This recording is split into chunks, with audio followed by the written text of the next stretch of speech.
Good morning everybody. Welcome to my channel Vijayalakshmi. Today's lesson is చీమలు తేనెటీగల గురించి తెలుసుకుందాం. చీమలను గురించి అధ్యయనం చేసేటటువంటి శాస్త్రాన్ని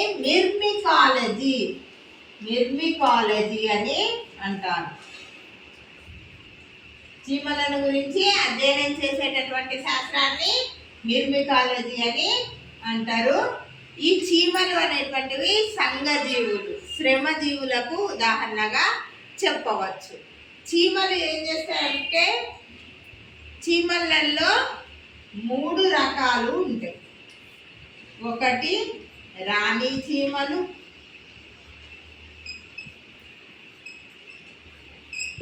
2 కూలీ చీమలు,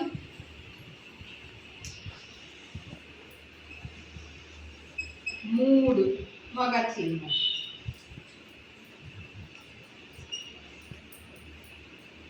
ఈ రాణి చీమలు అనేటువంటివి గుడ్లు పెడతాయి. కూలీ చీమలు అనేటువంటివి ఈ రాణి చీమల యొక్క గుడ్లు పెడతాయి కదా, ఆ రాణి చీమ కావాల్సినటువంటి ఆహారాన్ని సేకరించడం, మళ్ళీ ఆ చిన్న చీమలకు ఆహారాన్ని అందించడం అనేటువంటి పనులు చేస్తాయి. మగ చీమలు మాత్రం సంపర్కానికి మాత్రమే ఉపయోగపడతాయి. ఈ చీమలు అనేటువంటివి మన రైతుల్లాగా వ్యవసాయం కూడా చేస్తాయి. వాటికి అవసరమైనటువంటి ఆహార పదార్థాలు శిలీంధ్రాలను ఆకులు వేసి వాటిని పెంచుకుంటాయి. మనం కదా వ్యవసాయం చేసి వాటిని ఎట్లా పెంచుకుంటామో ఆ చీమలు కూడా వాటి ఆహారంగా ఉపయోగపడేటటువంటి శిలీంధ్రాలను ఆకులతో ఇట్లా తొట్టులాగా చేసుకొని వాటిని పెంచుకుంటాయి. అదేవిధంగా ఇవి హనీ డ్యూ అనేటువంటి పదార్థం కోసం హనీ డ్యూ చీమలు హనీ డ్యూ అనేటువంటి పదార్థం కోసం ఎపిడ్స్ అనే కీటకాలను పెంచుకుంటాయి. హనీ డ్యూ అనేటువంటి పదార్థం కోసం ఎపిడ్స్ అనేటువంటి కీటకాలను పెంచుకుంటాయి. చీమలు గూడు నుండి బయటకు వచ్చేటప్పుడు ఒక రకమైనటువంటి వాసనను వెదజల్లుతాయి. ఆ వాసన ప్రకారమే మిగిలిన చీమలు కూడా ఆ దారి గుండా వెళ్తాయి అన్నట్టు ఆహార సేకరణకు. అదేవిధంగా చీమలు మనల్ని పుట్టినప్పుడు ఫార్మిక్ ఆమ్లంను విడుదల చేస్తాయి. మనల్ని పుట్టినప్పుడు ఫార్మిక్ ఆమ్లాన్ని విడుదల చేస్తాయి చీమలు. అయితే చీమల తల మీద 2 యాంటీలా వంటి ఫిల్లర్స్ ఉంటాయి. 2 ఫిల్లర్స్ ఉంటాయి.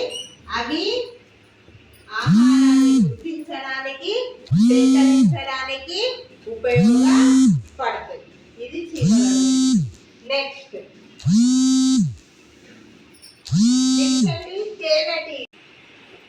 నెక్స్ట్ తేనెటీగల యొక్క పెంపకంను ఎపికల్చర్ అని అంటారు. తేనెటీగలు దేనికి ఉపయోగపడతాయి? పుష్పాల నుండి మకరందాన్ని సేకరించడానికి మరియు పరాగ సంపర్కానికి అవసరమైనటువంటి పరాగ రేణువులను సేకరించడానికి ఈ తేనెటీగలు అనేటువంటివి ఉపయోగపడతాయి. తేనెటీగల్లో మన దేశంలో ఉన్నటువంటి జాతులు Apis dorsata, Apis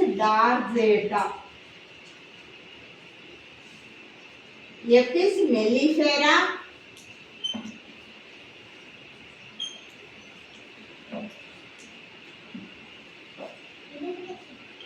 Apis cerana, Apis indica.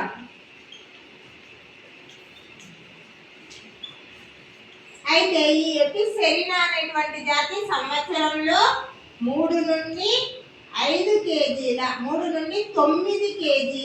తేనెను ఇస్తుంది.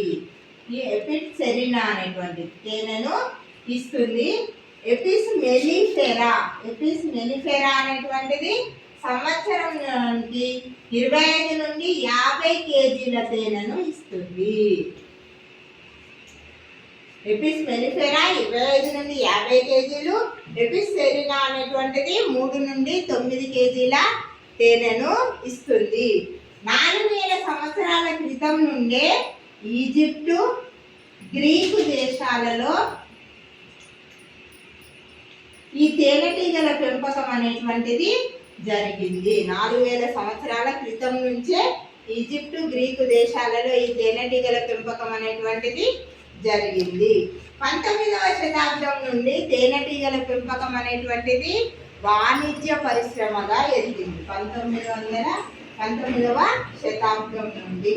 అయితే సేమ్ మళ్ళీ తేనెటీగలలో కూడా 3 రకాలు ఉంటాయి. ఒకటి రాణి ఈగలు,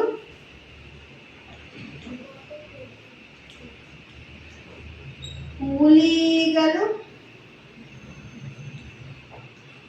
మగ ఈగలు. అయితే ఈ మగ ఈగలనే డ్రోన్ ఈగలు అని కూడా అంటారు.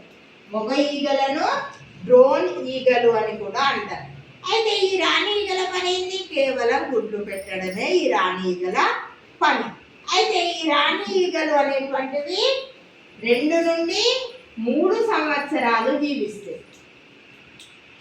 ఇది రాయల్ జెల్లీ అనేటువంటి పదార్థాన్ని తింటుంది. రాయల్ జెల్లీ అనేటువంటి పదార్థాన్ని తింటే కూలి ఈగలు రాణి ఈగలకు కావాల్సినటువంటి ఆహారాన్ని అందించడం, తేనె పట్టును కట్టడం, మళ్ళీ చిన్న ఈగలకు పిల్ల ఈగలకు ఆహారాన్ని అందించడం, ఇవన్నీ మళ్ళీ మకరందాన్ని సేకరించడం, పరాగరేణువులను సేకరించడం అన్ని కూలి ఈగలు అనేటువంటివి చేస్తాయి. అయితే ఆడ బెంజ ఈగలు కూలి ఈగలుగా మార్పు చెందుతాయి. అవి గూటి లోపల 3 వారాలు ఉంటాయి. ఆ 3 వారాలు ఏం చేస్తాయి? ఈ రాణి ఈగకు ఆహారాన్ని సరఫరా చేయడం, వాటి పిల్లలకు ఆహారాన్ని సరఫరా చేయడం చేస్తాయి. మళ్ళీ గూటి నుండి బయటకు వచ్చిన తర్వాత మకరందాన్ని సేకరించడం, పరాగ సంపర్కానికి సంబంధించిన పరాగ రేణువులు సేకరించడం చేస్తారు. మగ ఈగలు ఏం లేదు, సంపర్కానికి పనికి వస్తాయి. ఇవి 57 రోజులు మాత్రమే జీవించి ఉంటాయి. 57 రోజులు, ఇది ఇంపార్టెంట్. 57 రోజులు మాత్రమే జీవించి ఉంటాయి మగ ఈగలు అనేటువంటివి. అయితే ఈ తేనెటీగల యొక్క తేనెటీగల వల్ల మనకు లాభాలు. తేనెటీగల వల్ల మనకు లాభాలు.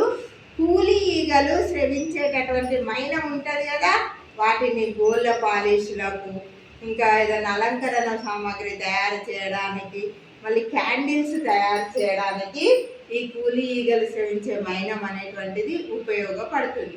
అయితే తేనెటీగల నుండి సేకరించినటువంటి విషాన్ని హోమియోపతి చికిత్సలో ఎపిస్ టించర్ తయారు చేయడానికి ఉపయోగిస్తున్నారు.